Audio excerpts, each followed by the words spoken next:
what a comfortable, delicious treat it is to sit here with you again. And I'm always struck by the incredible privilege that I have to be in this role and to share the Dharma. So as we've done many times, I invite you now either to stay quietly inward or to turn to a neighbor and introduce yourself and tell them one thing that you really delight in about life. In other ways, what's one thing you're grateful for? But even pushing it beyond that, what's one thing that is kind of luminous when you think about your life and life in general? So we'll take a couple of minutes for that, and then we'll proceed in our usual way.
Well, hello to those of you joining us out on the internet this morning. Glad you're here.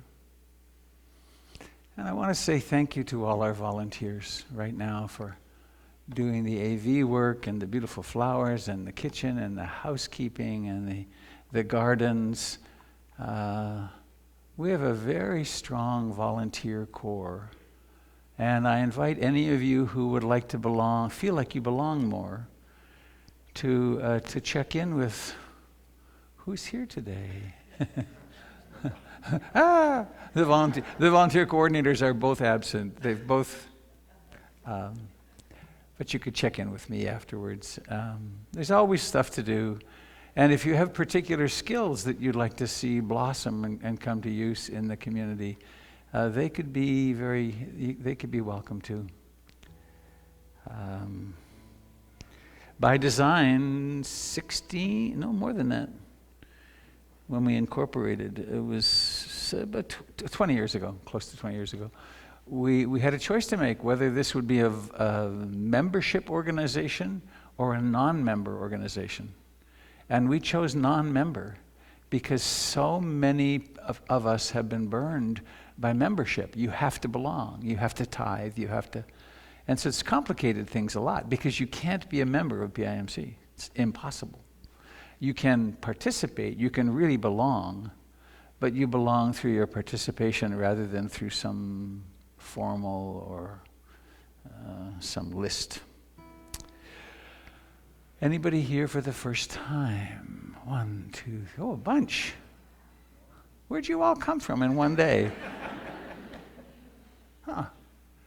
I invite you to come the first Sunday of September, if you're not completely turned off after being here today, but to come the first Sunday of September, and I do a little 1-hour introduction to the meditation and this particular community in the living room at 9. So I invite you to come and check that out. Hi, Connie. So we begin in what's a very traditional fashion in the Buddhist world, which is reminding ourselves of taking refuge in the Buddha, the Dharma, and the Sangha. And that could be done in a religious sort of way, having to do with beliefs. But that's really not our focus here. Our focus here is really direct experience.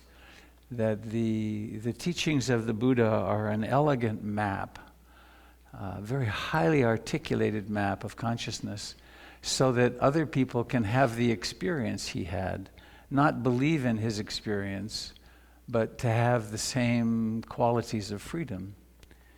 And he said that the taste of this practice, of this path, in the beginning is the taste of freedom, and the taste in the middle is the taste of freedom, and the taste at the end is the taste of freedom.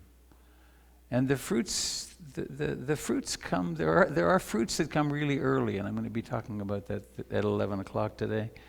But there's a foundation, a foundational. It's almost a worldview foundation, which is where do I take refuge in my life? Right? We could try to take refuge in politics. That's kind of painful. We could take refuge in family, but that's really unstable, and there's no predicting. We can take refuge in our health, but that's really unpredictable. So where can we take refuge? And the Buddha's discovery was that a place to take refuge is in being awake. And there's something totally mysterious happening in this room right now, which is that there's all these bodies, and there's also consciousness, right? And it's in us. We are it.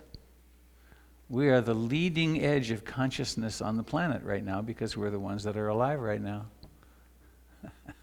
Good morning. And the terminology for that, the shorthand, is taking refuge in the Buddha. But it's not Siddhartha Gautama, the person back 2,600 years ago. It's in the fact of consciousness right now, the fact of awakeness right now. Which is when we, quote, remember, it's always here. Mostly or often we're lost in trance states, and we're lost in fantasies of the past and fantasies of the future, and we create worry, and we create remorse, and self-pity, and so on. But there is something right here in the present which is awake, and that's the suggested refuge. And then the second refuge is the Dharma, which is what one discovers when one is observing the world with a mind that's awake, which is that everything changes, that there's temperature, that there are thoughts, that there are emotions, that there's a body. It's kind of like the bare facts. And that things operate in sort of predictable ways. Some things operate in predictable ways. And then the third refuge is in the Sangha, which is in community. And so we can take some refuge in this gathering and this lovely place that we have, and in the community that's evolving here. But it's bigger than that. It's refuge amongst those who have awakened somewhat. And I like to take it in another direction quite completely. It's refuge in all of life, that we are life. We are part of this mysterious thing that's happening on the earth right now, in which there are little single-celled creatures and the great whales, and we're all part of something utterly mysterious. So we get to belong, and I want to share this poem maybe later, but I'll do it again here. Alan Watts. This feeling of being lonely and very temporary visitors in the universe is in flat contradiction to everything known about humans and all other living organisms in the sciences. We do not come into this world. We come out of it, as leaves come from a tree. As the ocean waves, the universe peoples. Every individual is an expression of the whole realm of nature, a unique action of the total universe. How's that for belonging, right? We are the earth. We are the earth that in this moment has taken this mysterious human form. So there's these chants, it's been reformulated as a song in the last 20 years or so. Many of you know it. Please join in if you wish.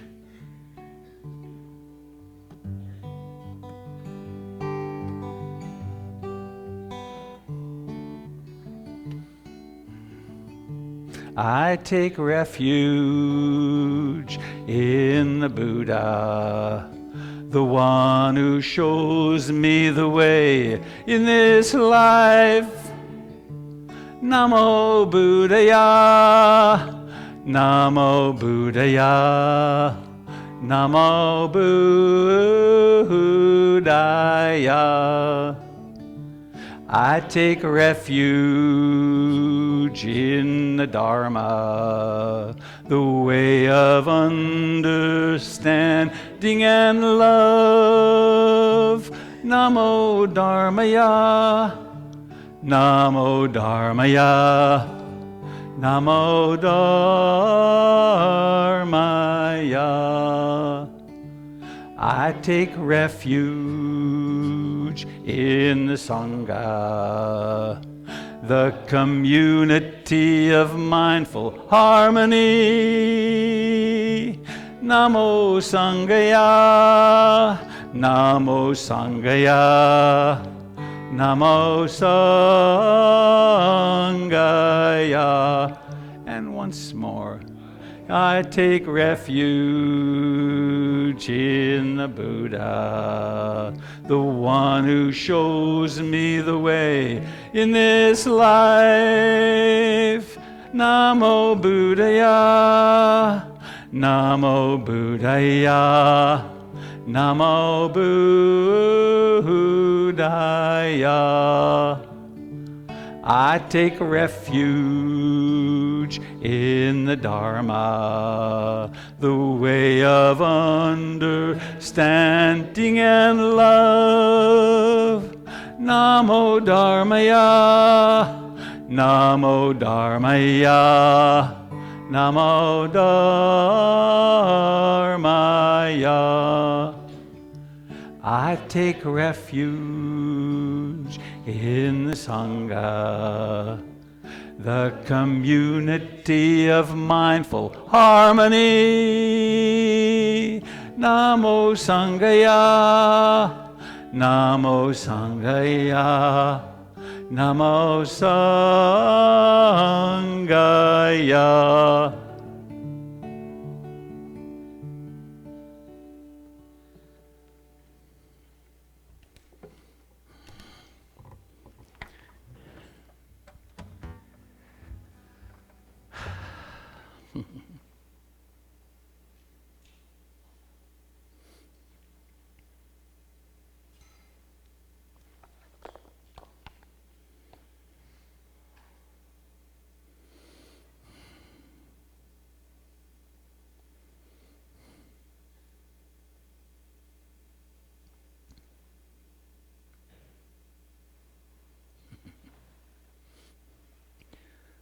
A little poem from Ryokan, 15th century Japan. Done begging in a rundown village, I make my home between green boulders. Late sun hides behind western mountains. Pale moon glints on the stream before me. I wade in, wash my feet, climb onto a flat rock, light incense and meditate. After all, I can't spend my whole life doing nothing. So let's sit and really do nothing, actually. Let's sit and be here to the best of our ability. And please sit comfortably. If you're struggling with posture, move to a chair. The Buddha sat cross-legged because he was from a small village in North India, not because sitting cross-legged somehow predisposes one to enlightenment. It's a practice of the heart and mind. Yay! Put a pillow under your feet. It'll be even better. Yes. Now that's a good posture. So, what to do? Comfortably upright. Eyes can be open or closed. And as I mentioned, there's this very mysterious thing, which is consciousness. And in particular, there's the ability to be aware.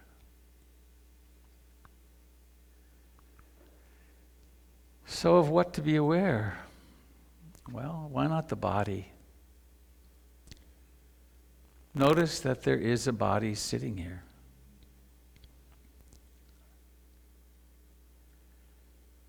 And how we notice that is there are sensations. So notice perhaps the sensations where the body presses down into the carpet or into the seat, the buttocks.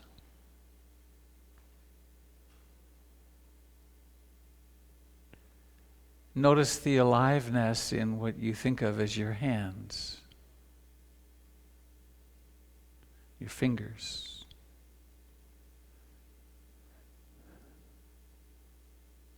And notice how you can, in a way, direct this awareness, for instance, to the middle finger of your right hand,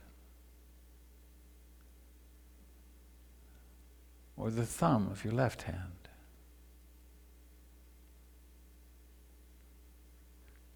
Or the sensations of coolness that may be appearing in particular places in your body.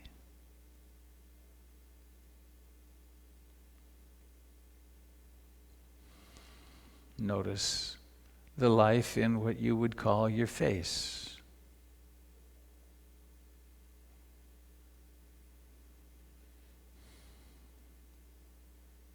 And if we pay attention closely, we discover we don't find a face at all. We find life.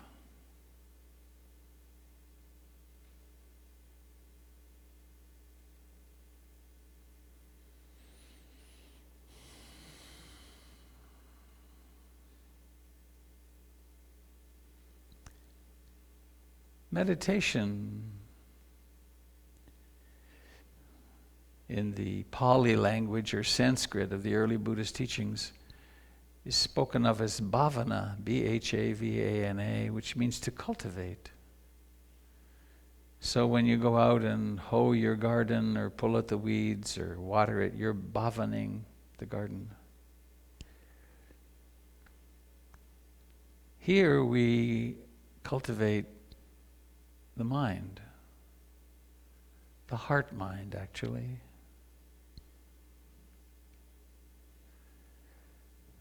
And we're strengthening a couple of mental capacities. One is concentration and the other is mindfulness, along with much other that's healthy and helpful.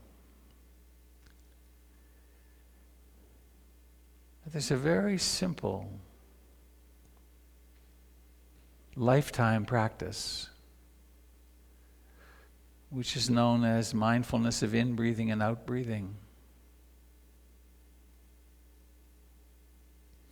Your body breathes. It's done so ever since your mother could no longer breathe for you. Day in, day out. 10 or 15 million times a year, breathing in, breathing out.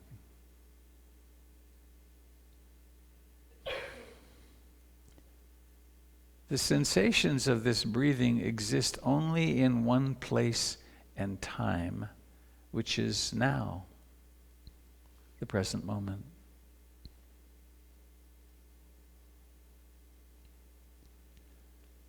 So in order to practice being alive in the present, we can simply sit, let the body breathe,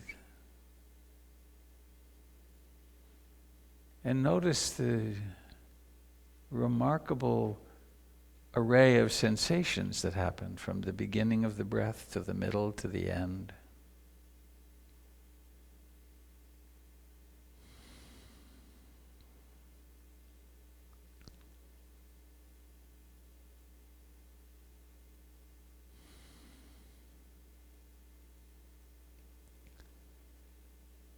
And of course, we discover that the mind is really quite, has its own plans.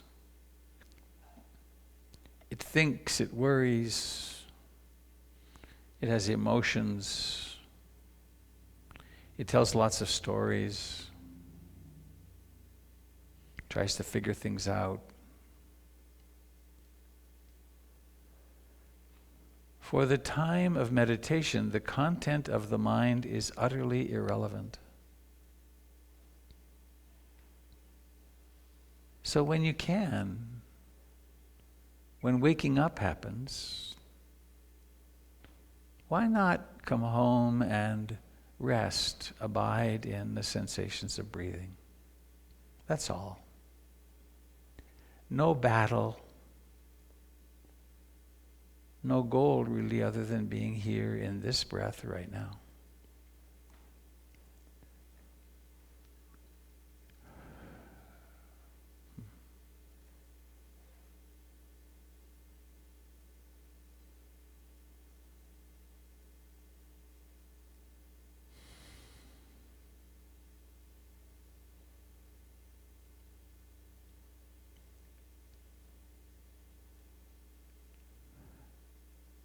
Every breath has a beginning. It has a lifetime and then a moment of its disappearance.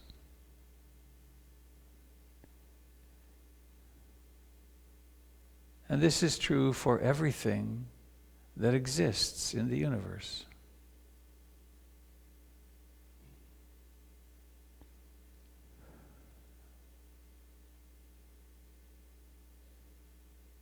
And so, to the best of our ability, we stay present.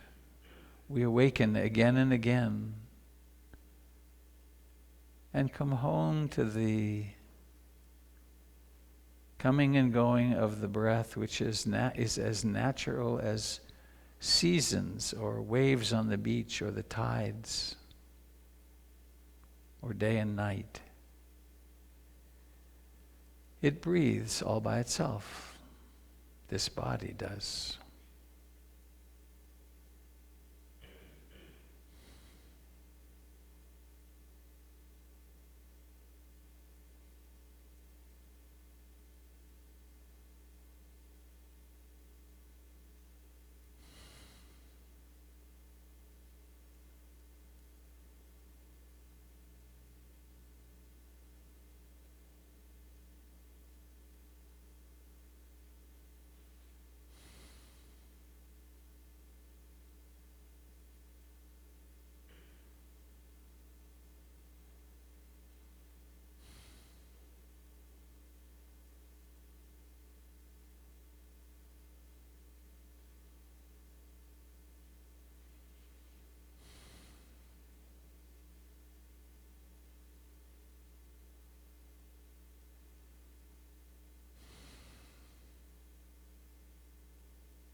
Meditation is a sort of art that develops over time. How hard should I work at it? How firmly should I come back and take the breath as my primary object, my training object?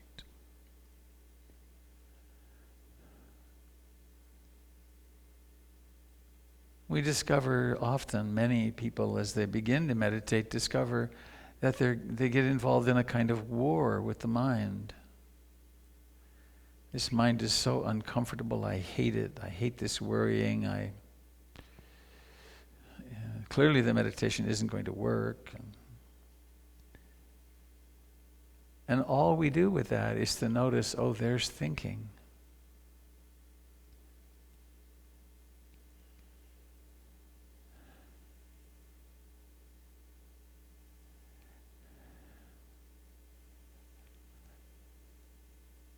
No thoughts or emotions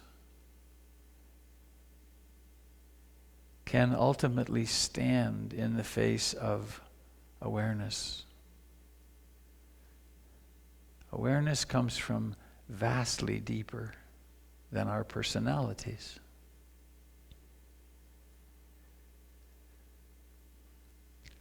So ever so gently, kindly, lovingly, compassionately, come back when you can to the simple sensations that come from breathing in and breathing out.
There are lots of strategies people use to assist in mindfulness of breathing, sometimes counting the breaths. Breathing in 1, breathing out 2, up till 10, and then start over. Or start wherever it is you lose your count. Or sort of pointing at the breath, the sensations with the mind, saying something like rising, rising, falling, falling.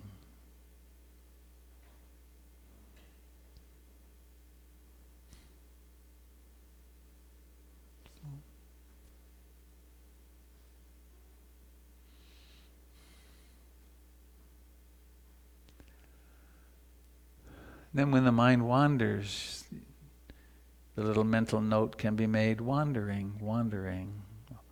Or if it's worrying, worrying, or planning, planning. And then returning, returning. Rising, rising, falling, falling.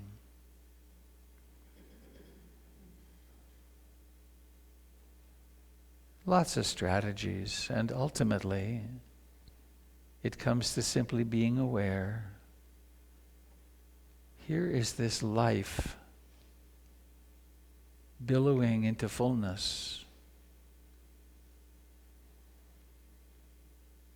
and then declining, and then disappearing. Here are these thoughts arising and disappearing.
It does take a certain effort to do this, a certain clarity of intention.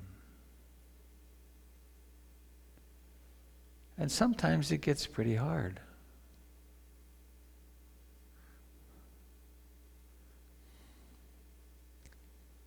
Sometimes or often life throws pretty challenging experiences our way. Physical pain, emotional pain, difficult moods.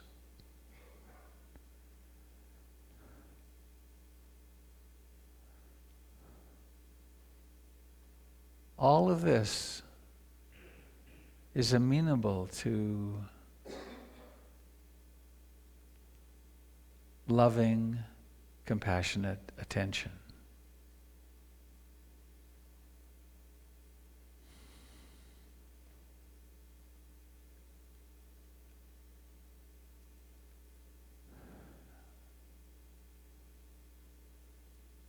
Noticing that first moment of the breath. This is birth. This is the Genesis moment in this breath.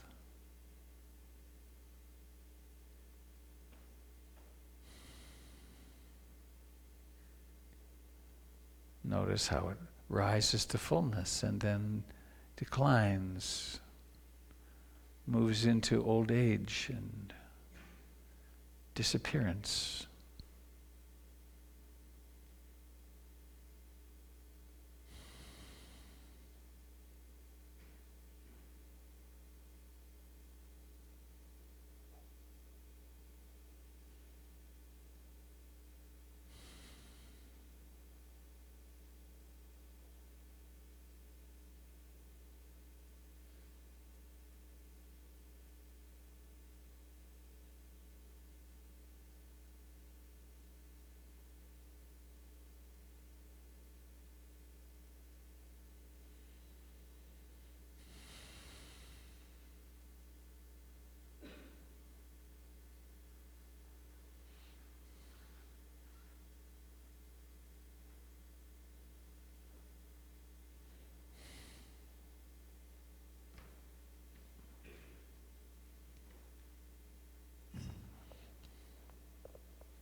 As we sit like this silently together, the goings-on of the mind become more and more obvious. Rather than using the mind to achieve things or be entertained or to consume something in the outer world, we turn awareness to the mind itself, the mind and the body.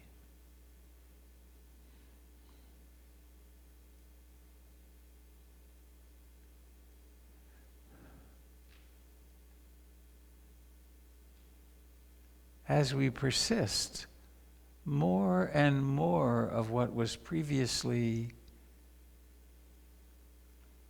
unconscious to us, or of which we were unaware, becomes visible, knowable. We can take responsibility for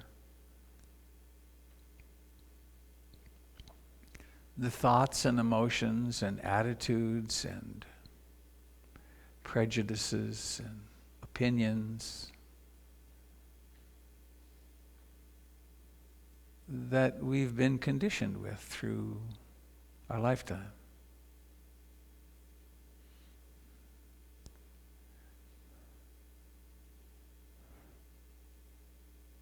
This is why meditation is such a radical act of transformation and the development of love and compassion.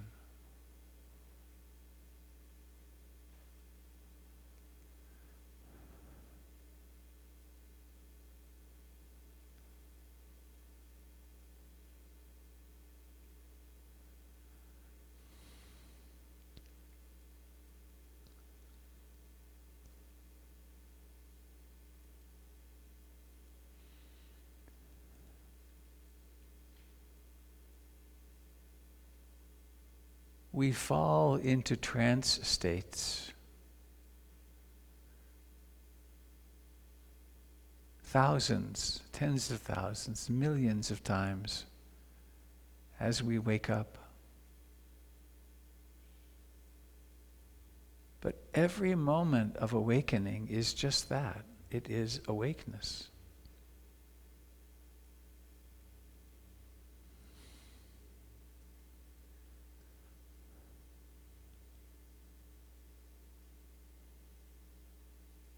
You could find a moment of freedom from a worry or an animosity that the mind bears, or you might just find some ease. What a relief to not have to do something.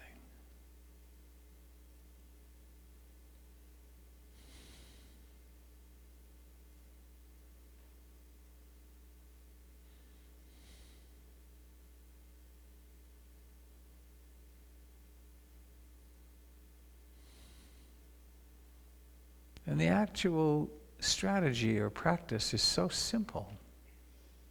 Be awake. Be here.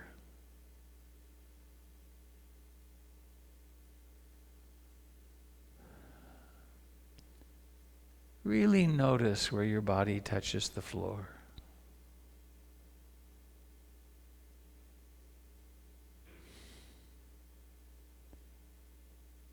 There's nothing to figure out or analyze, it's just life. Really come into contact with the coolness that comes from the air moving around you.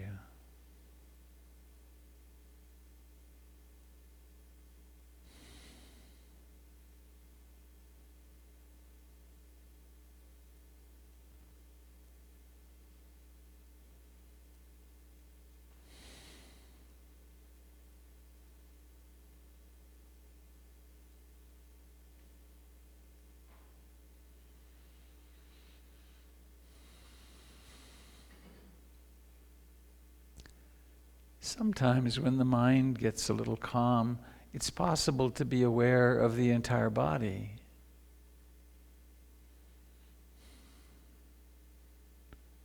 It's a relaxation rather than a tensing process. You can notice the feet and legs and pelvis and torso and arms and hands and shoulders and neck and face and eyes and scalp. It's all just there. It's alive.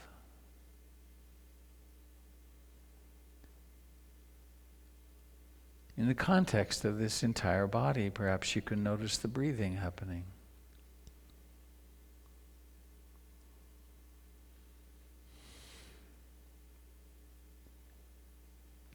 And that same awareness can notice thoughts.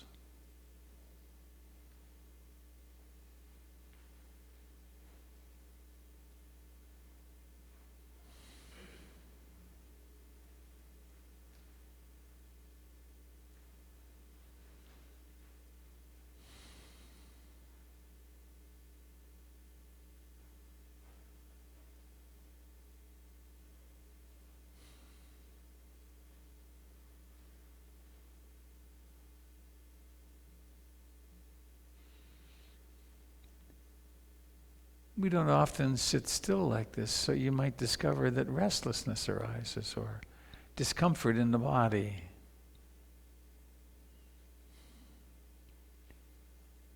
And we respond to all of it in the same way, with kind, compassionate awareness.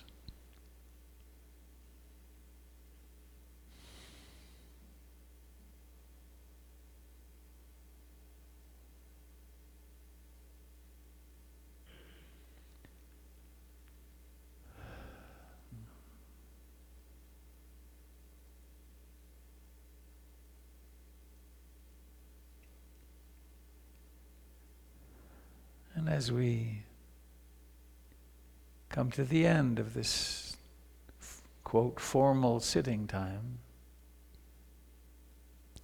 why not take another glimpse in the body? Is there any tight muscle that you could volitionally let go of, in the gut perhaps, or in the face?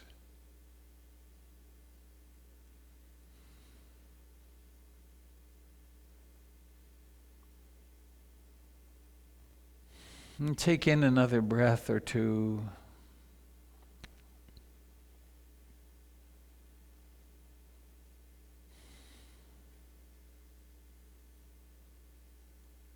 And then bringing awareness into the face, into what we call the eyes. And then notice the intention, something that happens in mind. Notice the intention to open the eyes. And then operationalize that. Let that happen. Notice the effort it takes to raise the eyelids.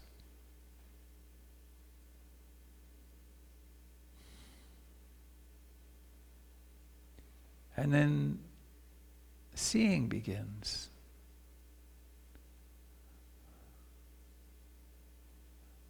It's a pretty radical shift that happens when seeing begins. Maybe let your eyes close again to experiment with that and notice when the conditions are correct, there's seeing. And when they're not, it doesn't exist.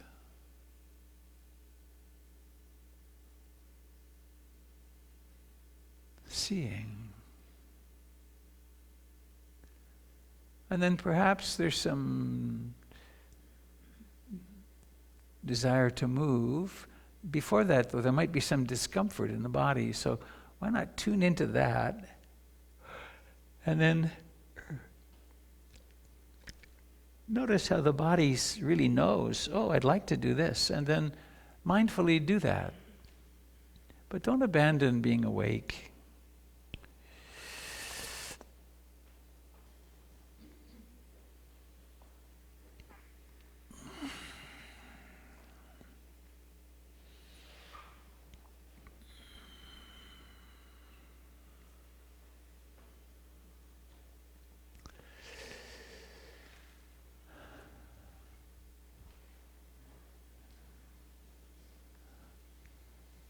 And so now my favorite frequent question at this point, please raise your hand if you feel more relaxed, at ease, and less stressed than you did when you walked in. So that, of course, means that you're taking half an hour every morning to sit and do nothing, doesn't it? Because it costs nothing, it's effortless, and actually the research is significant at the O1 level. It just helps everything. Interesting. So one more little vote. Who experienced desire, wanting something? How about the opposite, disliking something, wanting something to get away? How about restlessness, agitation, worry, jumping around? Well, that's the winner so far. How about sloth and torpor, dullness? Connie's voting for sloth and torpor. You didn't raise two hands this time. And how about doubt? It's like, what am I doing here? Just this, that, doubt. How about ease? Really significant ease. How about bliss, pleasant delight? How about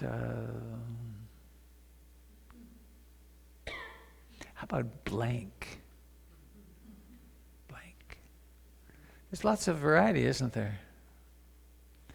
And it's all okay. It's all normal. That's particularly for those of you that are here for the first time. The single most pernicious misunderstanding of meditation is that it's about emptying your mind. That you're supposed to silence your mind and be in cosmic. It's about being present. It's about being here with what is. And sometimes it means being here with what is that is awful. And then that comes and goes. And sometimes it's being here with what is blissfully transcendent and luminous and profoundly healing. So we have with us today Li Po Hui from Sichuan province, posing as Jim Dalton, who will lead some mindful movement. You're welcome. Haven't done that in a while. Yeah.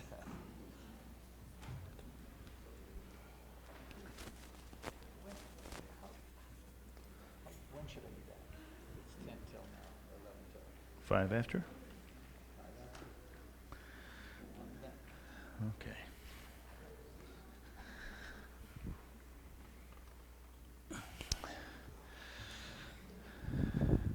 So we get in touch with our feet again. They're still there.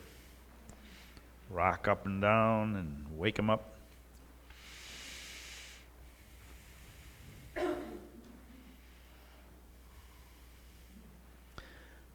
And pour into one leg, pour into the other, just noticing how you gradually shift the center of gravity over one foot.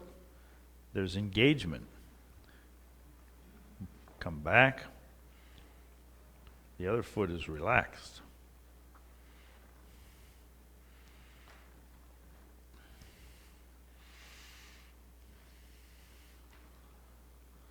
So the simple movement reveals this interoception, inner knowing of where there's upright sturdiness and the other side is just relaxed, and then shift it and there's sturdiness over here.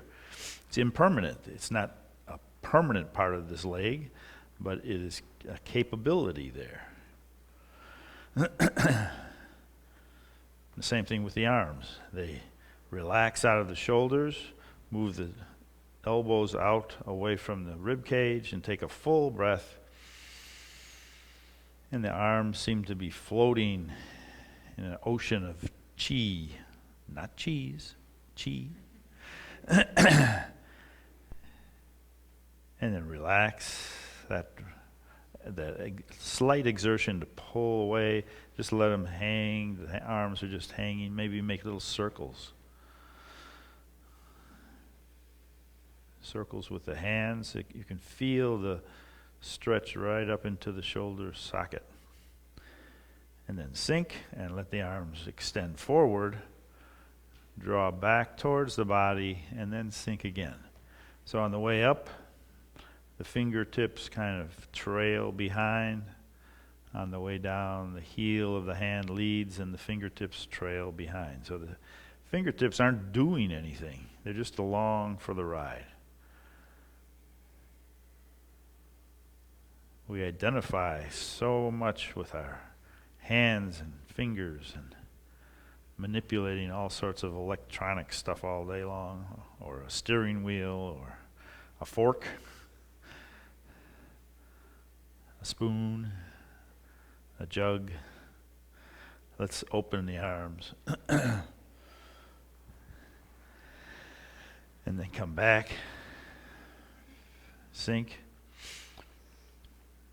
We lift, there's an extension of the arm, but then the rib cage changes a lot. And then come back. There's two shoulder blades in the back. They're kind of in a neutral position. Then as your arms separate, the shoulder blades move. They massage the back of the rib cage, and it allows the lungs to get much more energy flowing, much more oxygen. Okay, let's reach overhead. Imagine we're creating a rainbow design across the ceiling here, painting a rainbow.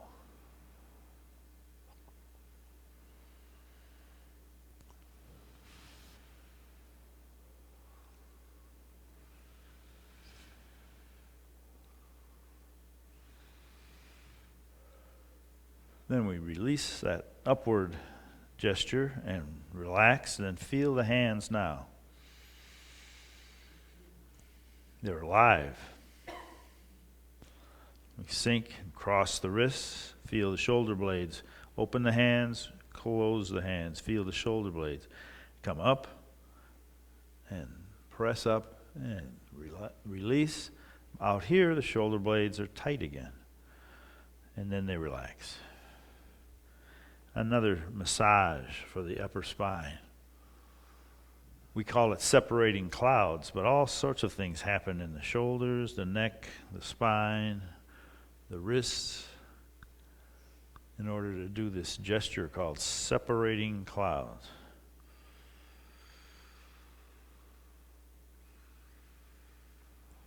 Opening to the side, both hands out, back hand pushes forward, front hand pulls in. Reverse. Push and pull. Feel the spine twist. You can't push and pull at the same time without the spine getting a little massage from top to bottom. The whole extension of the spine has to cooperate in order to get this push and pull thing to happen. So it loosens up some of the tension in the spine, wringing it out like a dish rag.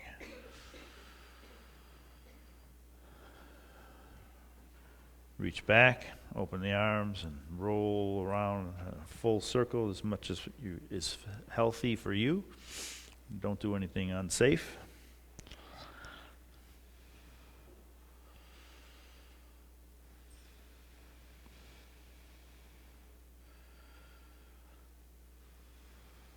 And then bring the attention into standing again. What do the hands feel like? What do the feet feel like? Can you sink a little deeper and let the tailbone point down? Imagine a string pulling up on the crown of the head.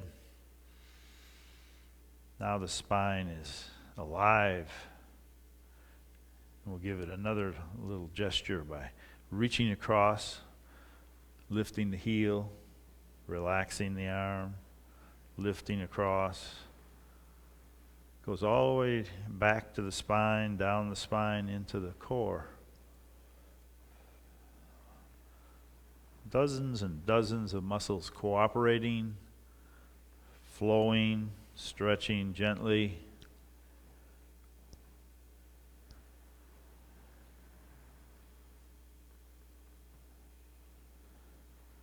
for the most part, I think this is a pleasant operation. There's been times when it hasn't been for me, when I had some injuries, but that's okay. Open to gaze at the moon and move. What's the mood when we lift and peer out and release, lift and peer out? It's like the eyes are reaching out to grab the moon.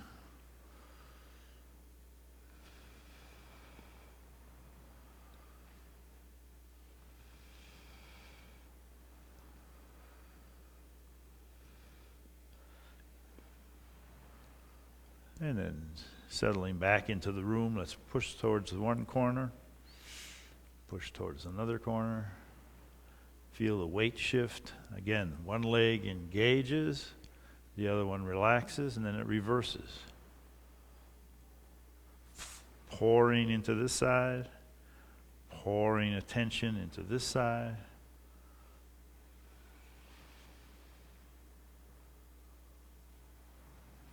Reach across, focus on the palm, let the other palm face the earth, and then draw both hands across the middle to the other side.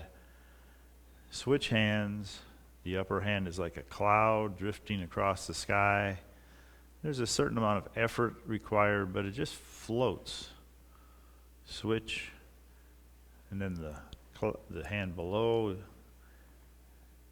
is in touch with the earth like a shadow of the cloud, traveling along with the shadow and the cloud traveling together. Blah. Get too relaxed, my tongue doesn't work. Several people have told me this is their favorite part. And when I first learned it, I was taught to release the heartache in the heart.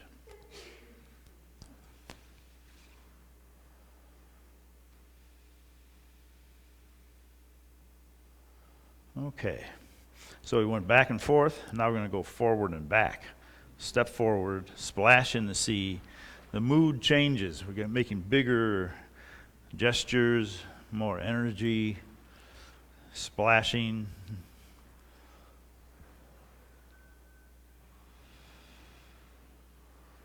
Riding the waves.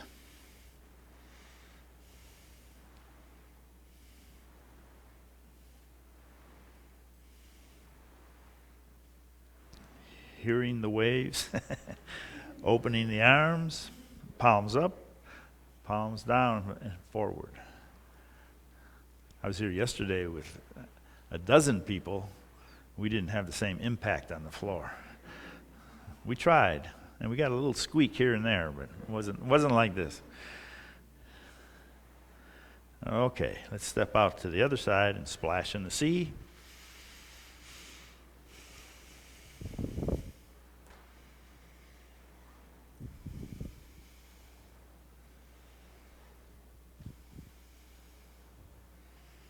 Ride the waves.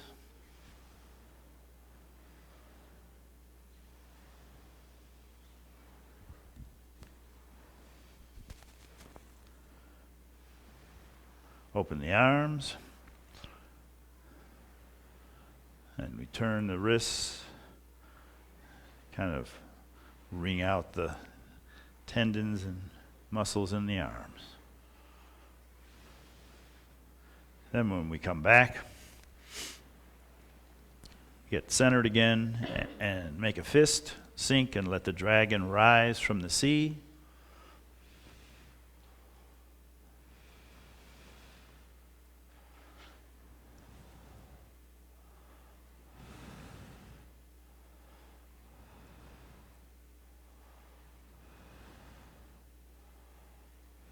And then spread our wings and fly with the cranes.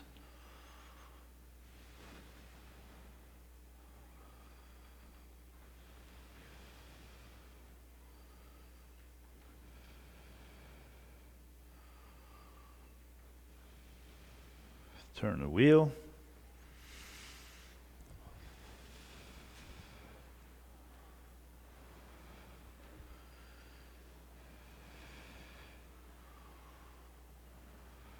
Change direction.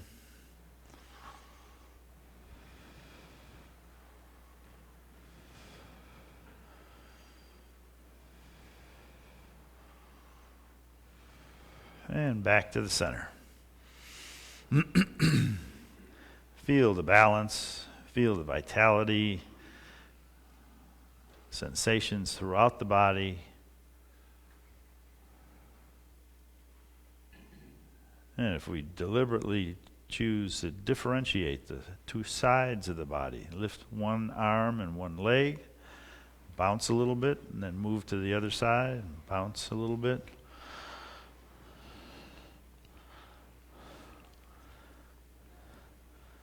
Mindfulness can be open-hearted, open-minded, include all sorts of oppositional things in one operation.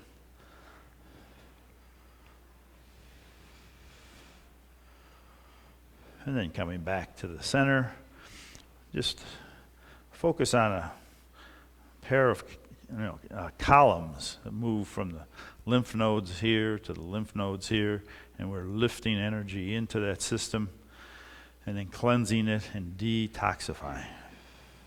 Breathing in and releasing.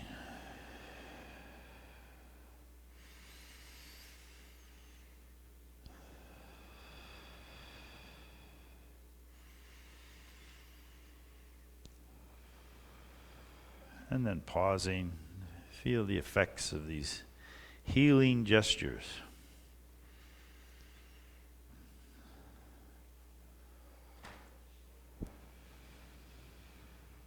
In stillness, there's still impermanence and vitality and sensations flowing.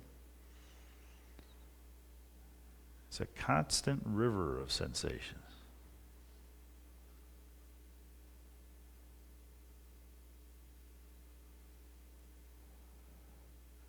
And if we sink and open the arms, we can gather all this experience into one harmonious mandala.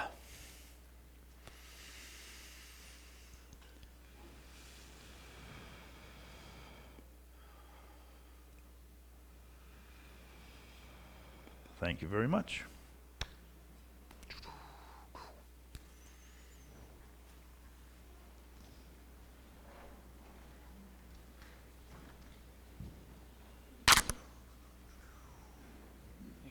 Very good, very good. Actually, ended up time. Yeah. Yeah.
I will first put on my announcement hat.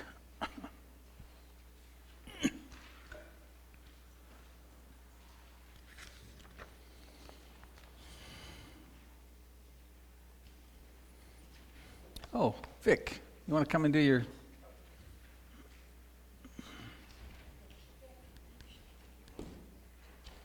Thank you.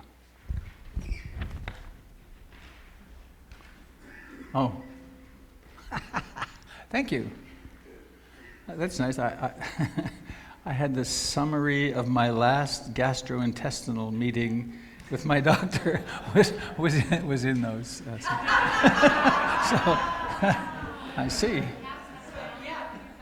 The colonoscopy was okay. It's testing. Okay. Just be careful. They can't be together. Let's see if that'll work. Just careful. I can turn it down perhaps too if it's, just don't unhook it all, just, Okay. I'm gonna go control the volume. Okay. Can you guys hear me? How about that? That's better? Okay. Let's try that. How many of you folks have heard about engaging the Dharma group here at PIMC?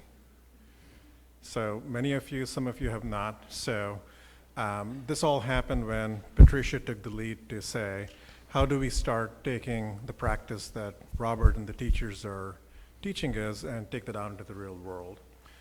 And they've done some wonderful work in terms of feeding the homeless folks at Jean's Place. And this month, it's going to be more around some environmental advocacy. So on 25th, which is next Sunday, we are meeting from 12:30 to 2:30 to see how we can learn a little bit more about what we can do for climate change here in Oregon. It turns out that the biggest thing that we can do for climate change is protect our forests. So we're going to find out how we can do that and how we can do some letter writing so we can talk to our legislators about that.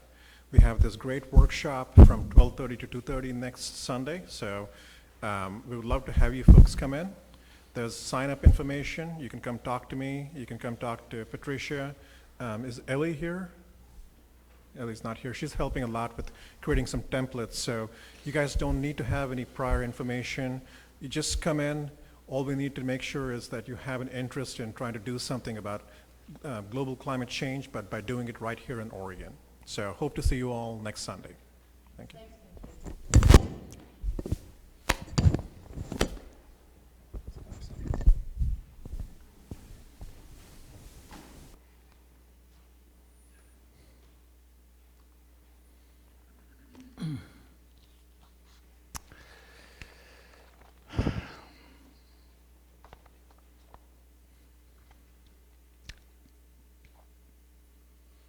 Vic's leading another mindful hike.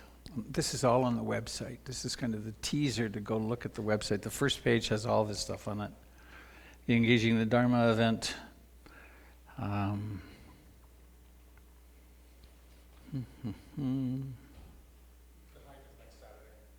Next Saturday, yeah. There's a first Saturday of the month, day-long retreat on the 7th, which is Gregory leading it, or Jim is doing that. Potluck on the 8th. Then the bevy of classes. We have an actual. This is the first term we've ever had such a thing. We have 5 classes that are set to go starting in September, and I would encourage you to look at them carefully and sign up. A couple of them are actually going to close a week before they start for reasons of getting materials ready and so on. So we have an Oregonian approach to signing up at PIMC, and I'm suggesting that we move somewhere mid-country toward actually not waiting till the last day. Also, because classes will fill. There's some that have a maximum number the teachers are going to be doing. And I'll give a special invitation to my class that starts on the 11th, September 11th. It's called Become Fully Alive, the Dharma of Life and Death. And I'm using the Frank Ostaseski book, The 5 Invitations, about the invitation, how to use the recognition that we're not going to be here for long, to actually bring ourselves to life. To get engaged now, to feel what we're feeling now, to be alive, rather than to wait till we get some kind of a bad diagnosis and then say, oh gosh, I've got to really do the work, but to actually make use of this precious time we have. That's Wednesday nights through the fall. There's also a residential retreat I'm doing in Hollyhock, and there's still a few places that's in British Columbia. It's quite a pilgrimage to get there. 3 ferry rides, and but it's a 5-day retreat and is very worthwhile if you're looking for that deeper practice. I think that's plenty. Eightfold Path class, skillful speech, basics of mindfulness. And I guess the other piece that falls to me here is that bowl there was my bowl when I was a monk in Burma, briefly way back. Seems like a lifetime ago. I guess it was a lifetime ago. And it's functional but also symbolic that these teachings are offered. There's never a fee here. Like the classes, there's a suggested amount, and you can always go in and write yourself a scholarship amount. And please take that seriously. It pains me to think that someone might say, oh, I can't take that class because I can't afford it. That's crazy thinking in this context. That we do have to fund this place, and it takes significant amount of funds to run an organization and a building as big as this. So there are suggested fees, but you can always attend. And in that same line, the bowl and the box at the back of the room there will invite, if you come on Sundays and you'd like to just make a donation, then that's great.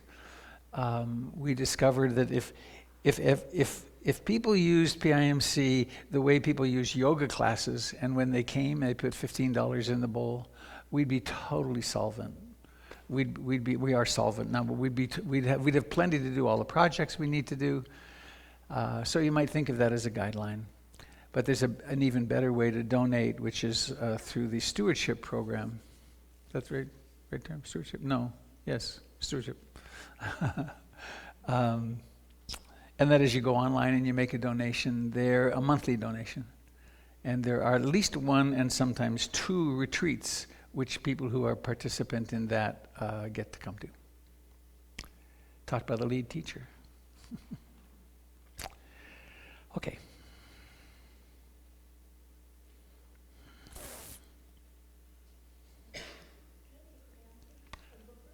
Yes, please, Laura. Can I just hold it like this? Not right in front, but at the side, so it would be fine. Like this? Closer. Better? Touch Closer? Your cheek. Touch your cheek. All right, this is very awkward. Okay. I'm talking today about the book group that PIMC has. We meet every Monday, and we're going to start a new book. We're actually not meeting this month, but we're going to start a new book in September, on September 9th, and it's called Altered Traits: How Science Reveals How Meditation Changes Your Mind, Brain, and Body, by Daniel Goleman and Richard Davidson. The way we work our book group is it's really a mindfulness group as well. So every week we have a sit as part of it. We have a check-in, just kind of it's really a functioning small group. And then we take on about a chapter a week. We go deep in it versus just cramming it all in for one talk, and then you got to talk about all the things that the book had to do, in a half-hour time frame. So we meet 7:30 Mondays.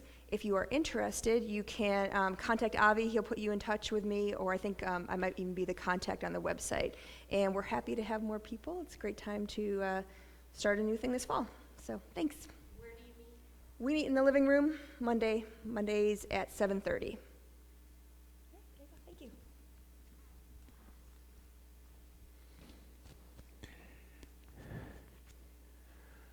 I want to thank you, Laura, and thank you also for your participation on the board and in teaching us lots of what we know about fundraising.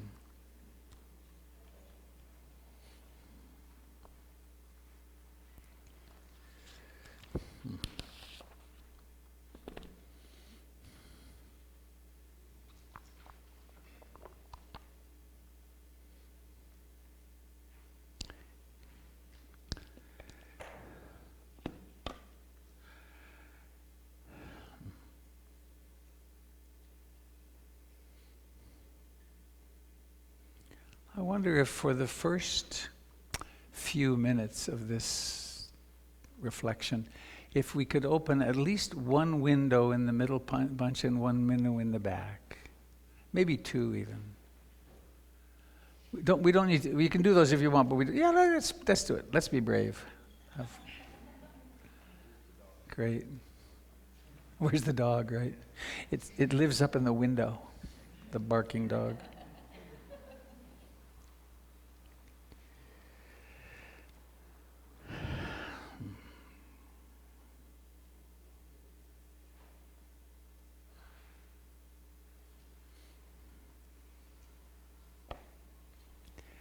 This feeling of being lonely and very temporary visitors in the universe is in flat contradiction to everything known about humans and all other living organisms in the sciences.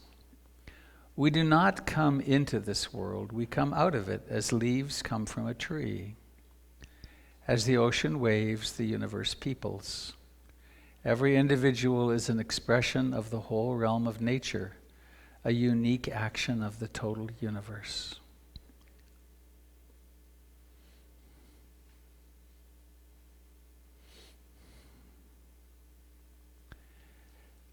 As those of you that have been around for a while know, I was drawn to do a master's degree in environmental studies back in the early 70s.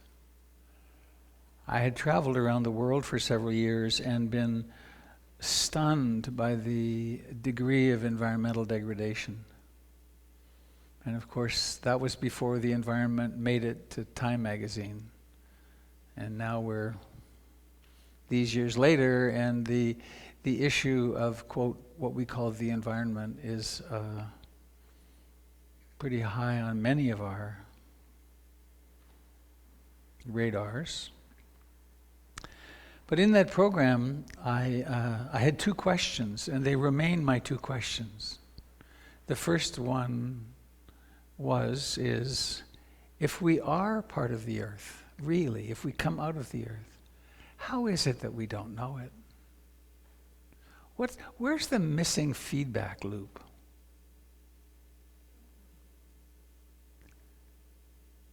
And then a sub-question for that one is, how do we get back to feeling, to knowing we are the earth? And then the second is kind of a subsidiary, but a different enough question, which is, if we really are part of each other, if there really is only one consciousness, if this is one living organism, these human beings, how is it that we don't know that? How is it that we get so isolated in our separate identity that we can do what we do to each other? That we can so easily and across the planet frame the other as non-human and not share. And then the second subsidiary question of that is, how do we get back to experiencing each other as oneself, as thou?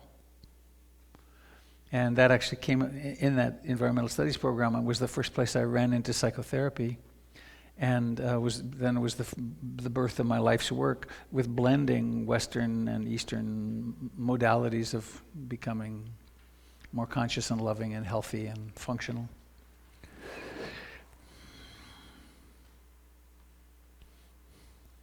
So I met someone the other day who, I forget even where it was, but it was very touching to me.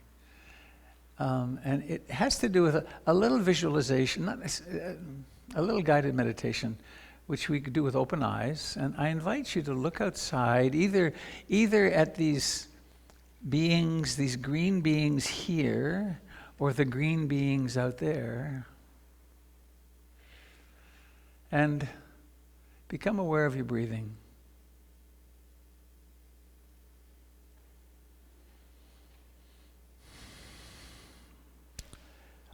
Our breathing process evolved so that oxygen gets to every cell in the body.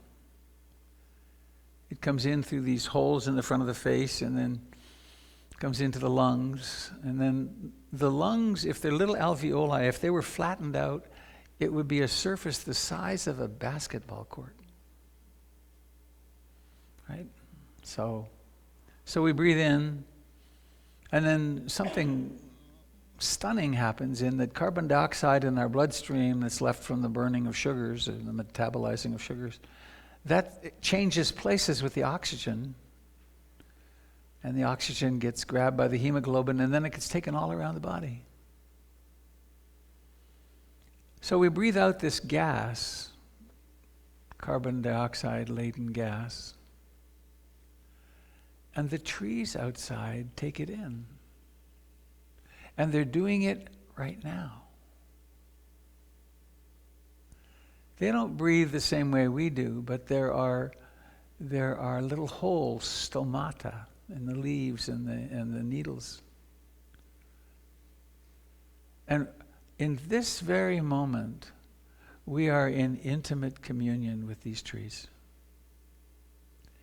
In fact, some of the oxygen in this room just emerged from those trees. We think of ourselves as separate. We experience ourselves as separate.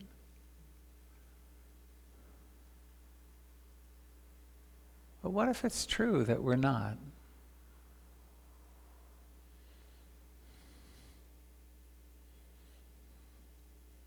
After I was introduced to this little practice a couple of weeks ago, I've been spending much more time with plants. Just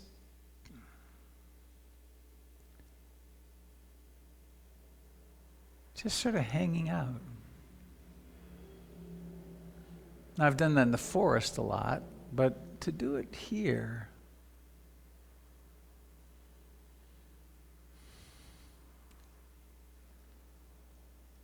to breathe mindfully, to be here in the present moment.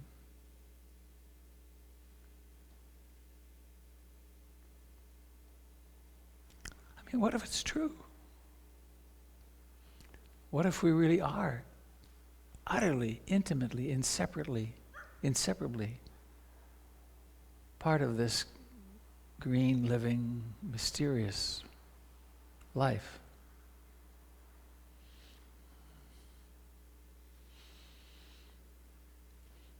And then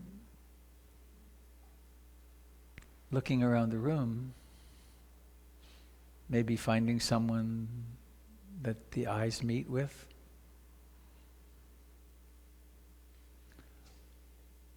And then just toying with the notion, what if we really are each other?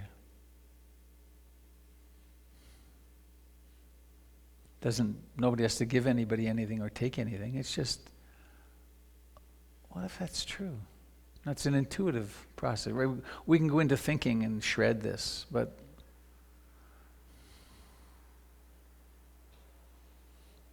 I experience a kind of relaxation when I reflect on that. It's like, oh yeah, right.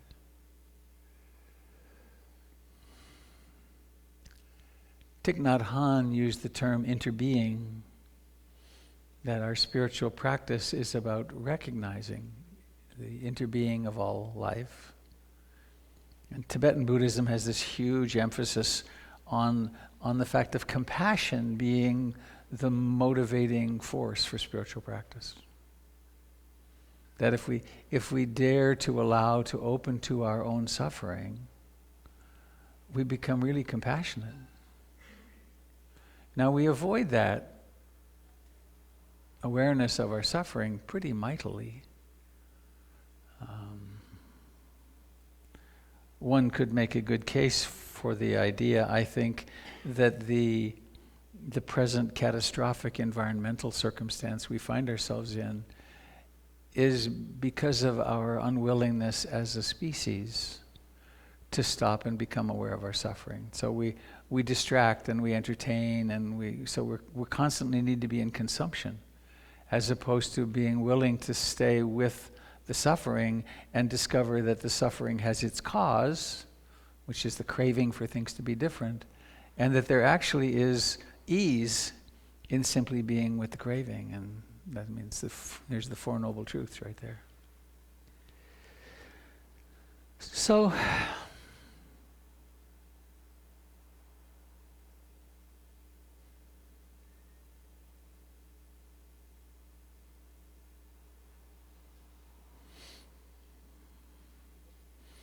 I read once again a little book that I don't know that I recommend.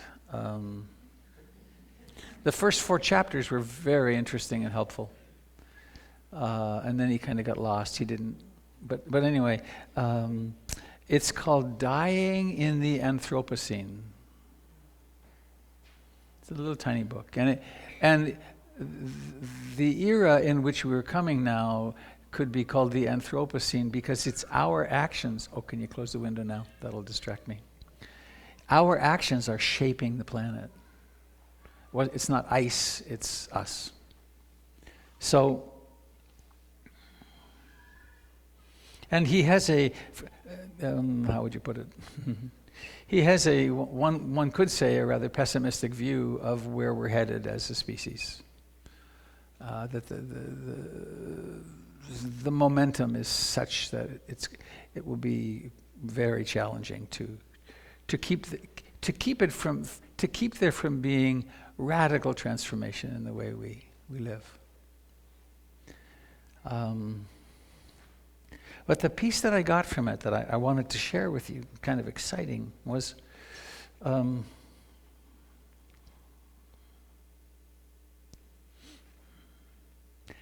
and it has to do with legacy. And I don't know whether it's the life stage I'm at, or I'm working with a couple of elderly people who are passing away soon, and they're working strongly on their sense of legacy. What are we leaving behind us? And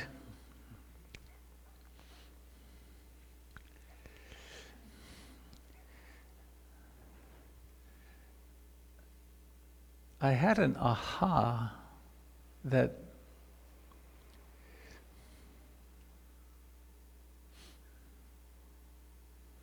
it's an image more than words. It's that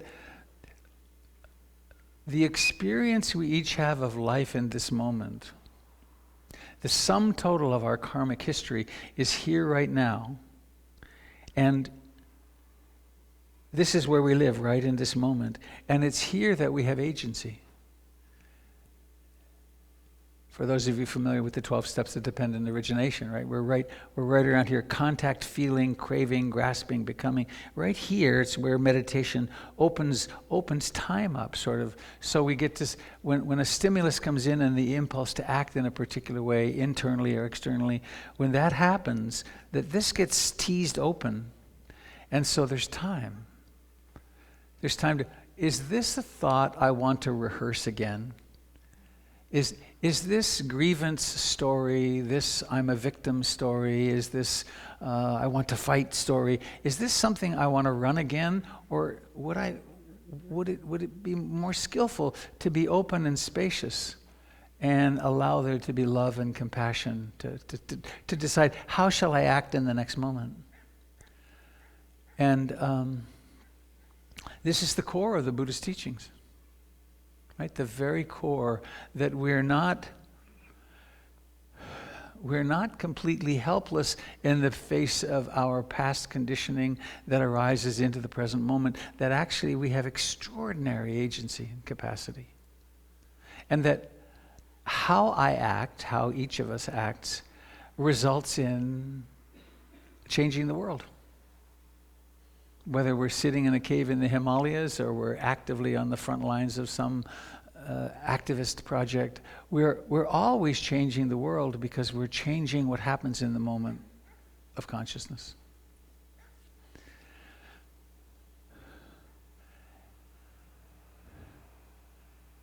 And this is our legacy. This is what we leave in the world. I've spoken of it often as being aware that as we go through the world, we leave a wake behind us. Whether we talk to people or not, whether we interact with people or not, we're always leaving a wake.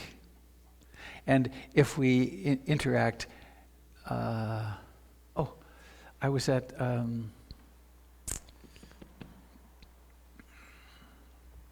Pink Martini had a concert last night at Edgefield, and Jen and I were sitting here, and there was a fellow 2 seats over, and there were some people chatting at a distance, and it really wasn't a problem.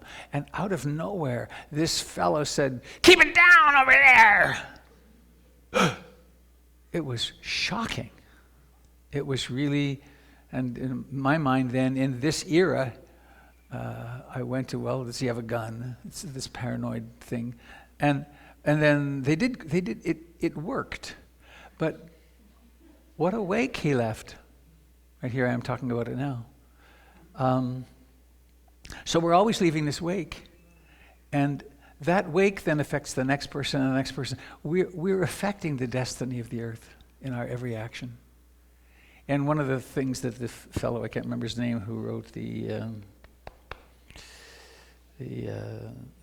Dying in the Anthropocene, was that he looked back over time to the story of Gilgamesh, 5,000 years BCE or more, and how, what have we brought with us? It's culture.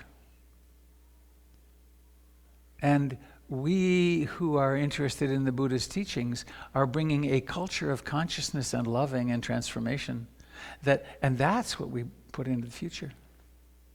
And we do it through our children, through the people at the supermarket, through each other right now. That we have an enormous capacity to have a hand in human destiny. And that's whether environmental collapse or catastrophe is upon us or not.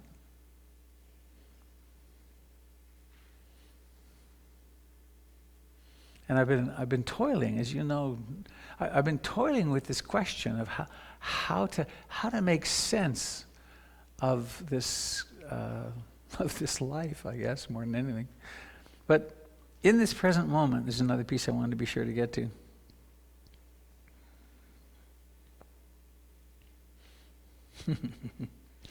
Are you tired of your personality? That's a yes, KB.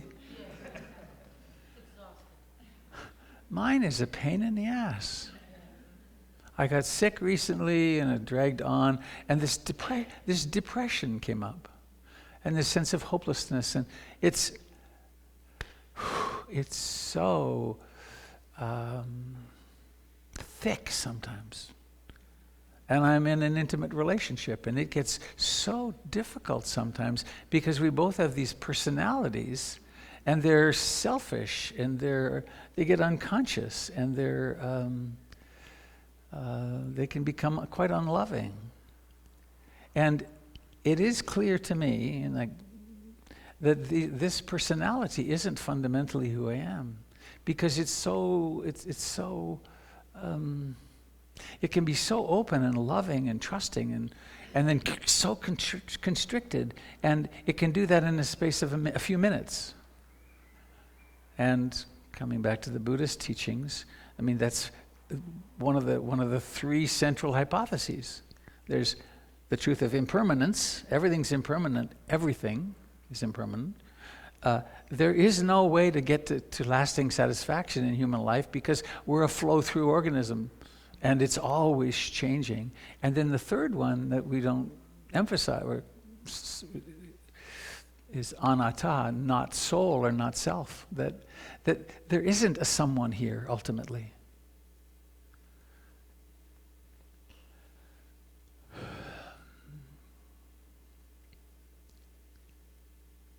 There's one more thread I want to bring in.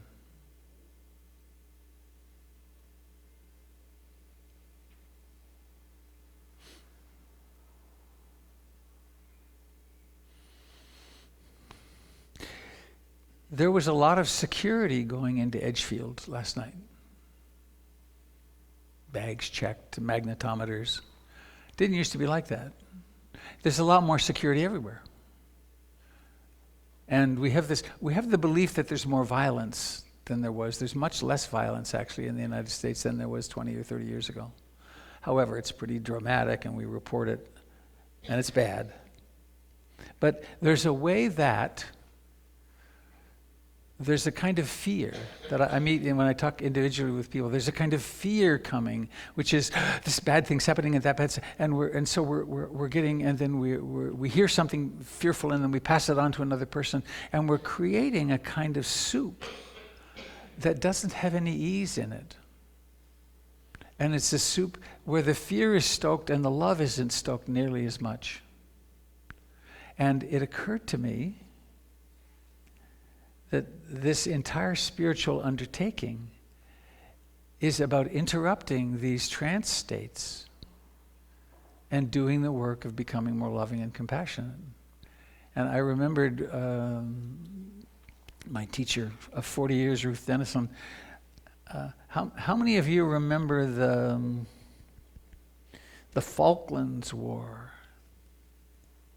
Right? There's these little islands off Argentina that you'd think they'd belong to Argentina, but they belong to Britain. And so they had a war over it, I don't know, 30 years ago. The British were all incensed, and the Argentinians had come in and taken over, and so the British sent their fleet, and it was in the news, and I was very following the news, and the news always starts with music, and it's exciting and entertaining, and I got to Ruth Dennison's retreat center, and I was really embedded in it.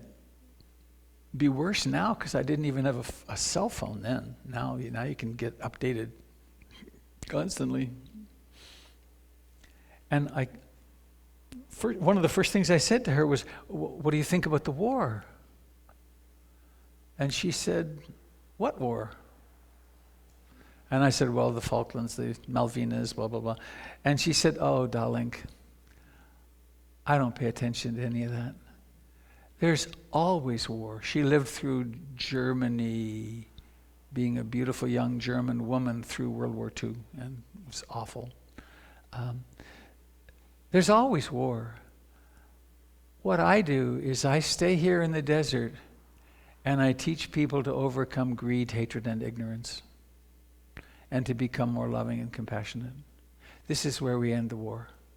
It's in here. And that stuck. So, legacy,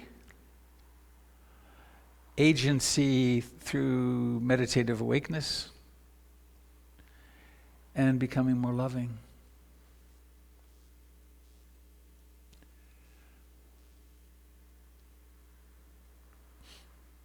How to create moments of sanity in our lives. I guess the point that I'm coming to, almost everyone I talk to now is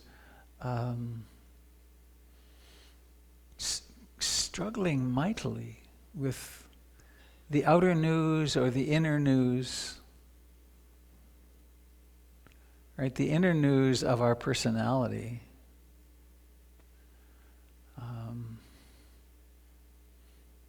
And life is so ridiculously difficult. Relationships are so difficult, things are so unstable. And now we're getting this barrage from the outside, which is kind of jazzing up the anxiety. Whatever can we do?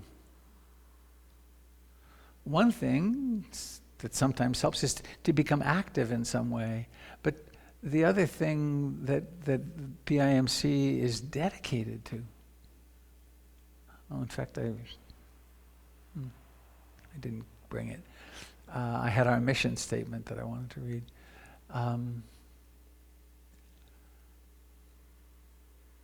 Doesn't it make sense to develop a mind, each of us develop a mind and a heart that can actually be at rest?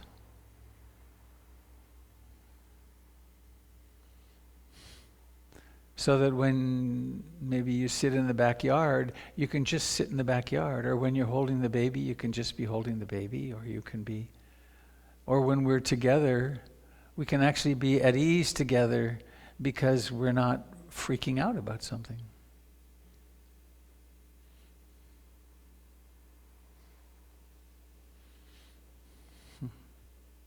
Is making sense? Yeah.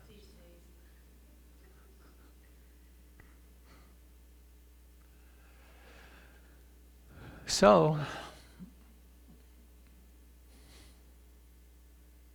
I've been for such a long time a proponent of spending time every day in meditation. It's actually really sunk in with me. And I'm finding myself spending more and more time just sitting.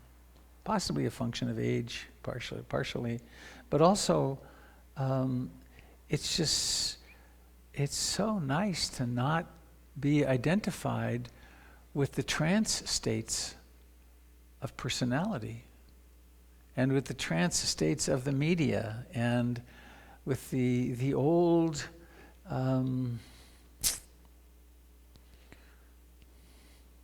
what's it called?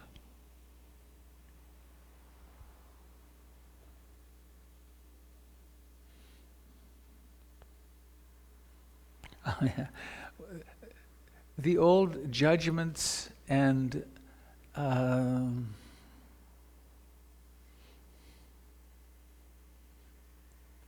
resentments. The old resentments. The stories of resentment. They go so deep, or maybe not so deep, but they're so prevalent. You know, I feel this way because 20 years ago or 30 years ago, or my parents, because of them, then I'm like this. I don't think we have to stay with that our whole lifetimes. I think we really can graduate. And we still have to deal with the sequelae and the conditioning that comes from that, the moods and the thoughts and the beliefs.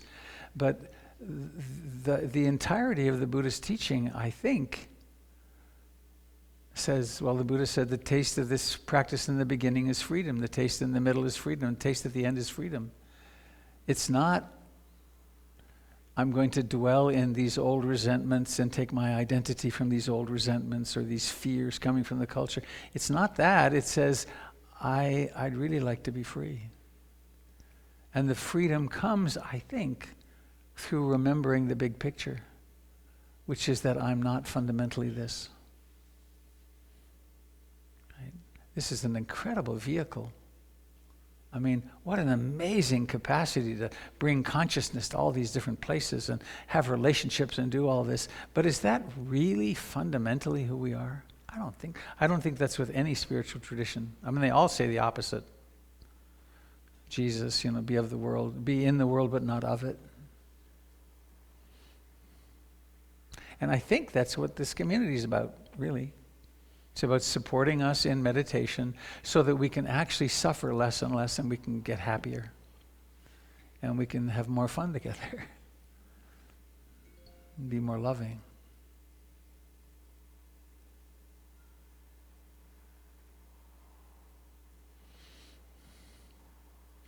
Little evaluative process. Well, it's not quite on yet, but that's kind of as close as I'm getting.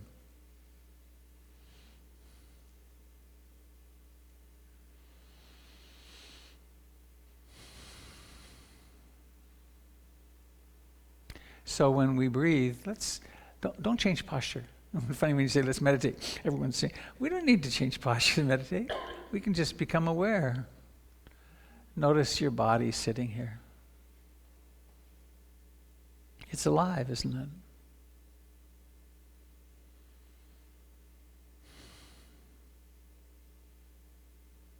Notice any thoughts that come up in this moment. What if you didn't have to fight any thought that arose?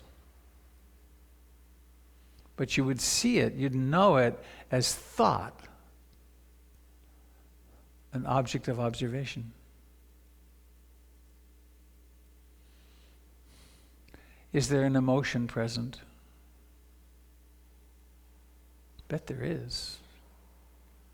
What if that emotion were an object of observation and not something to identify with or fight with, but just to see as, oh, this is this.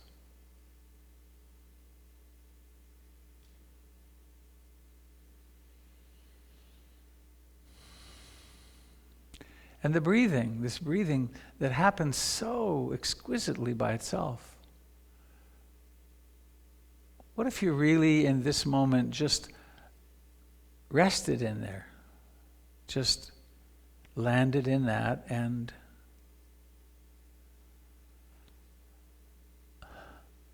what if any thoughts that arose, you could just let be thoughts. There's nothing to do with them. What a relief. And so in doing this, we convert meditation from something that I'm doing to get something someday. If I'm going to be really good and then 10 years from now I'll get enlightened if I do lots of retreats. Why not be enlightened right now? Why not be here? With it exactly like it is.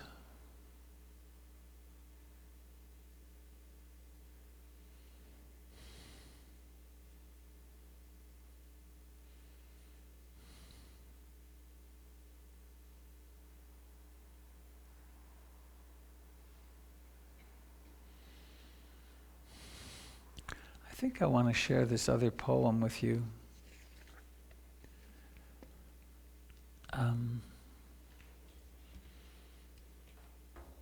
It's become one of my favorites. I've shared it here a few times. It's The Dakini Speaks by Jennifer Wellwood. And I think of it like when you get up in the morning and you got a sink of cold water and you flash it on your face, it's like, I want to wake up. It's before the coffee even. My friends, let's grow up. Let's stop pretending we don't know the deal here. Or, if we truly haven't noticed, let's wake up and notice. Look, everything that can be lost will be lost. That's kind of big, isn't it? Everything that can be lost will be lost. It's hard to believe. It's simple. How could we have missed it for so long? Let us grieve our losses fully like ripe human beings, but please, let's not be so shocked by them. Let's not act so betrayed as though life had broken her secret promise to us. Impermanence is life's only promise to us, and she keeps it with ruthless impeccability. To a child, she seems cruel, but she's only wild, and her compassion is exquisitely precise. Brilliantly penetrating, luminous with truth, she strips away the unreal to show us the real. This is the true ride. Let's give ourselves to it. Let's stop making deals for a safe passage. There isn't one anyway. And the cost of that is too high. We are not children anymore. The true human adult gives everything for what cannot be lost. Let us dance the wild dance of no hope.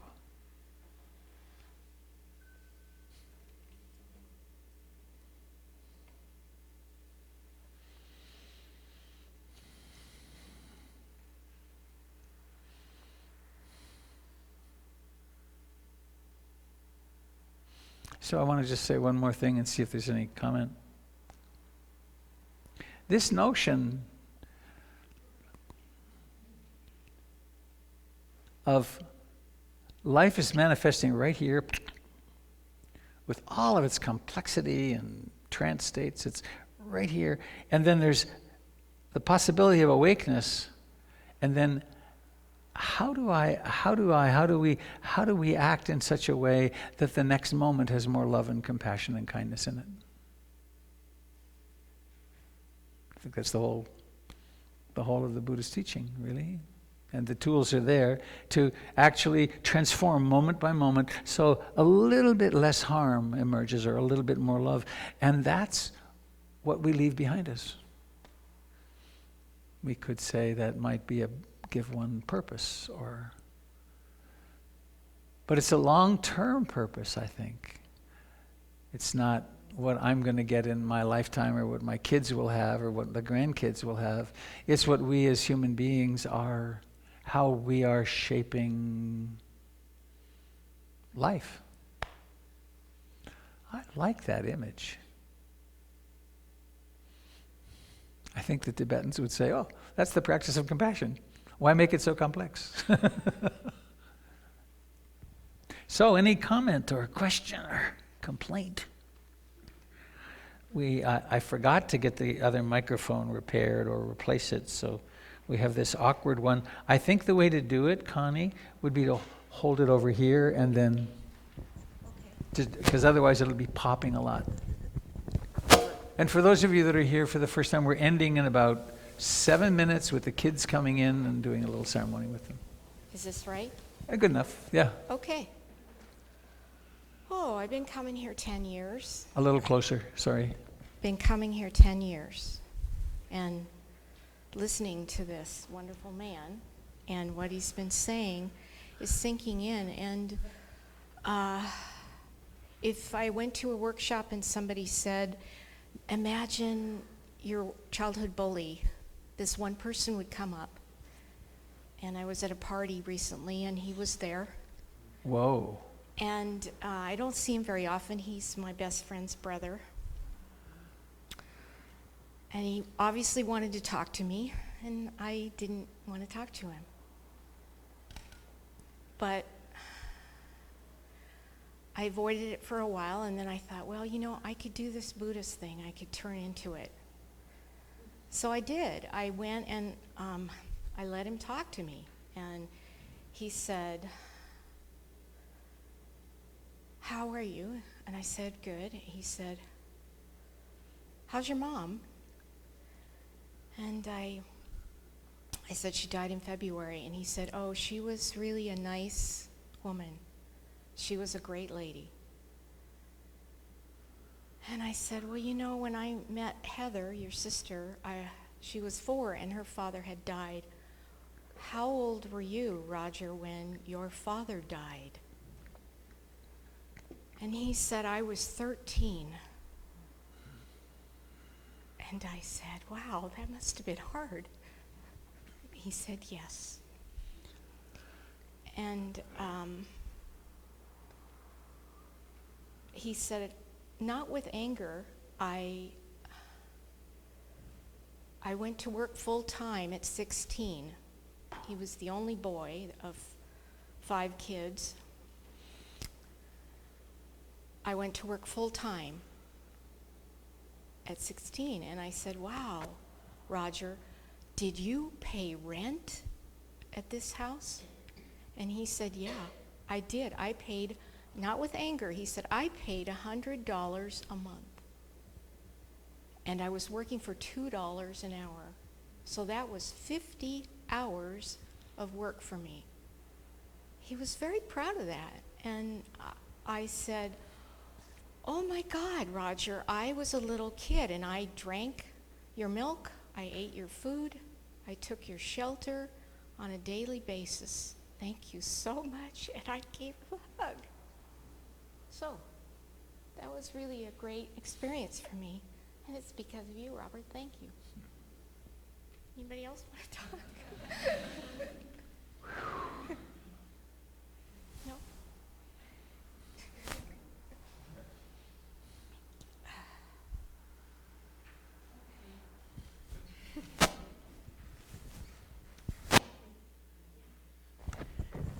I'm Allison. When Robert, thank you, talking about, just a second, leaving our wake where we go. And I heard you say, well, you were trying to find the word resentment. And I've carried a resentment for a long time. I remember my sister who turned 75 yesterday. And we haven't spoken for 3 years. And we probably won't. She's not receptive. She's not receptive to her own children who have gone through weddings and cancer and graduations and all kinds of things that she hasn't wanted to be a part of. And I have really felt a lot of ignorance and greed and hatred with her, and I think she's the same. So I know my part. I don't know if she knows her part, but I know what my part is in this following of Buddhism. And it's forgiveness. It's seeing her as I just heard too, as a human being and someone that is in her own life. So I hear the kids.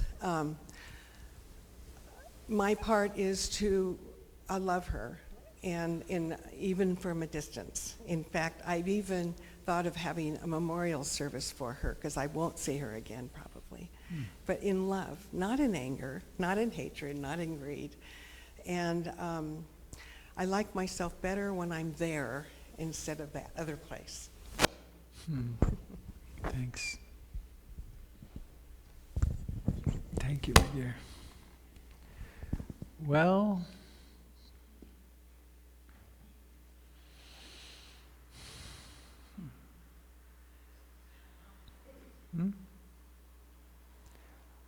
are the kids in the chute? They are. Well, test 1, 2. Just hold it off to the side. Can you hear me okay? I don't know if anybody else experiences this, but when I go to that place Robert just described, you know, that space we're trying to open up a little bit with meditation, the place where you stop and you choose, you know, I kind of experience a sense of like I'm letting go of the last rock as I fall off a cliff. Does anybody else feel like that? So like I have trouble knowing what to hang on to when I get in there. I get a little panicky. And if I'm like at a meeting, say I have to do this meeting on Wednesday and Thursday, I have to go to this place where I'm going to be with a lot of people who don't agree with the climate change policies that this state is trying to make happen. And I'm going to be in a room like this, and I got to try to connect with these people, which is really fucking hard. And I'm going to try compassion.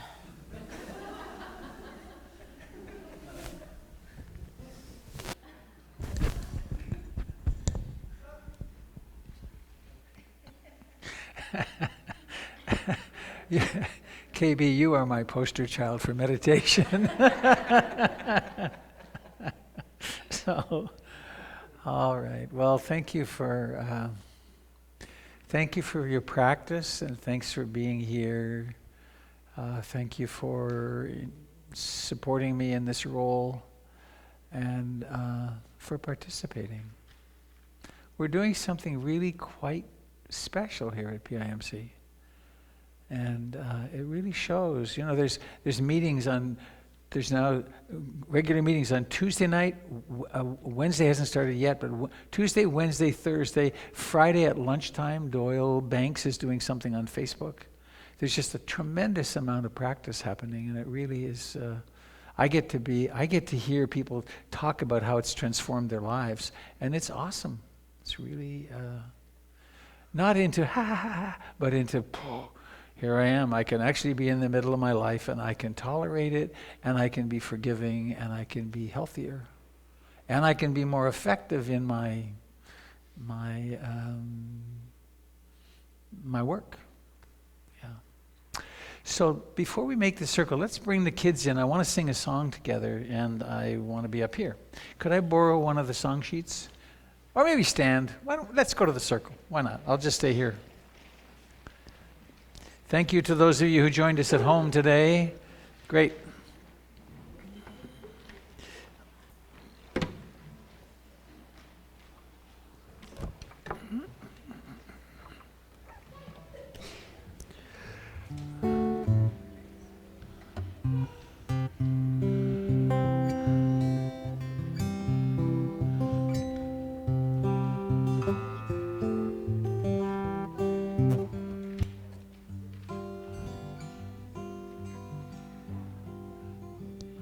Is that coming out there? Yeah. So this is a song by the one and only Pete Seeger. It's a legacy song, I think. Goes like this. Please join me. And we come back to the chorus after each verse. Well, may the world go, the world go, the world go. Well, may the world go when I'm far away. Well, may the skiers turn, the swimmers churn, the lovers burn. Peace may the generals learn when I'm far away. Chorus. Well, may the world go, the world go, the world go. Well, may the world go when I'm far away. Sweet may the fiddle sound, the banjo play, the old hoedown. Dancers swinging round and round when I'm far away. Well, may the world go, the world go, the world go. Well, may the world go when I'm far away. Sweet this blow clear, may the streams flow, blue above and green below when I'm far away. Well, may the world go, the world go, the world go. Well, may the world go when I'm far away. Once more. Well, may the world go, the world go, the world go. Well, may the world go when I'm far away. Weehaw! Pete Seeger, once saw him live in concert. Quite something. Yeah. He just held that room. Well, may we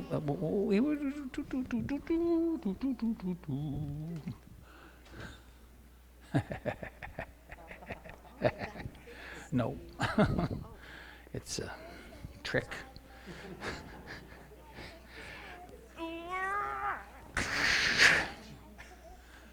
The ground is a long ways down here. We had a birthday today and a birthday yesterday. Which name's Tara and Ava. Let's just, because. Happy birthday to you. Happy birthday to you. Happy birthday, dear Tara and Ava. Happy birthday to you. Yay!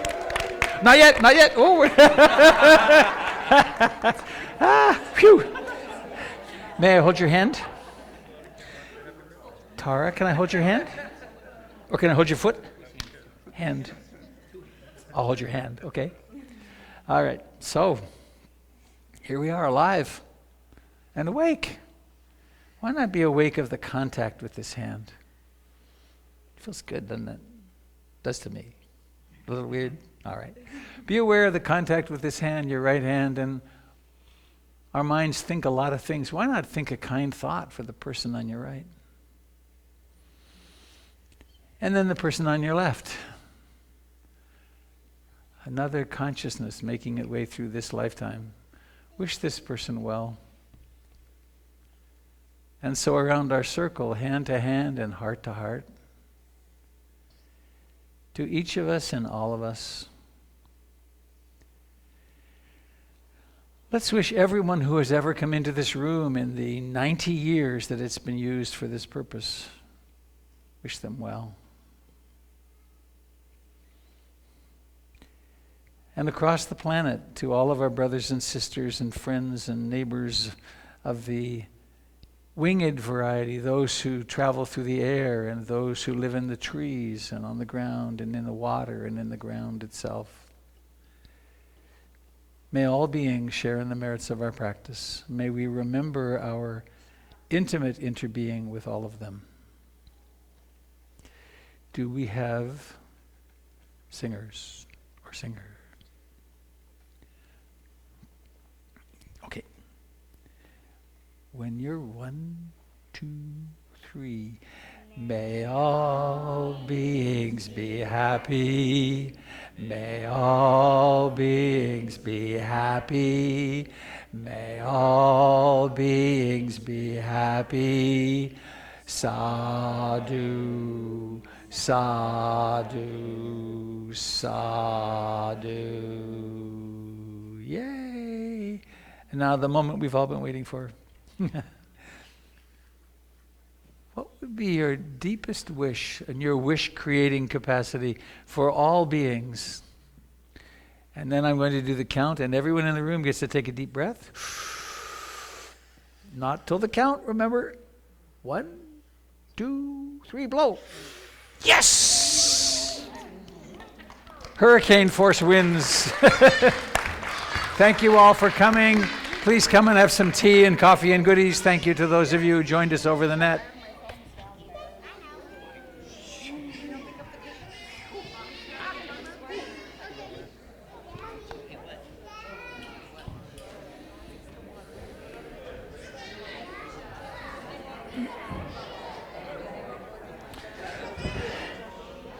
Well, may the world go, the world go, the world go. Well, may...